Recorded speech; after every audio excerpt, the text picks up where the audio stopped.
কল্যাণী বিশ্ববিদ্যালয়ে journalism certificate course Bangla বিভাগের অধীনেই এই কোর্সটি করানো হচ্ছে। কারা ভর্তির সুযোগ পাচ্ছেন এই সাংবাদিকতার ডিপ্লোমা কোর্সে? কোর্সের ডিরেক্টর অধ্যাপক সুখেন বিশ্বাস জানান, উচ্চ মাধ্যমিক পাশ হলেই আবেদন করতে পারবেন। কোর্স মাত্র 6 মাসে, ফি মাত্র 2000-এর মধ্যেই। কল্যাণী বিশ্ববিদ্যালয়ে জার্নালিজম সার্টিফিকেট কোর্স বাংলা বিভাগের অধীনে প্রতি বছর 2 বার হয়, 6 মাসের কোর্স।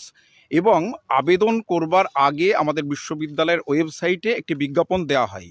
সেই বিজ্ঞাপনের ভিত্তিতে ফর্ম যারা ফিল আপ করেন, আগ্রহী ফিল আপ করবার পরে সেগুলি বাছাই হয় এবং এসসি, এসটি, ওবিসি বা জেনারেল ক্যাটাগরিতে যেভাবে সরকারি নির্দেশ আছে সেই সরকারি নির্দেশের পরিপ্রেক্ষিতে আমরা বাছাই করি। বাছাই করবার পরে আমরা আবার ওয়েবসাইটে যারা যোগ্য বা মেরিট লিস্ট, সেই মেরিট লিস্ট দিই এবং তারা এখানে ভর্তি হয়।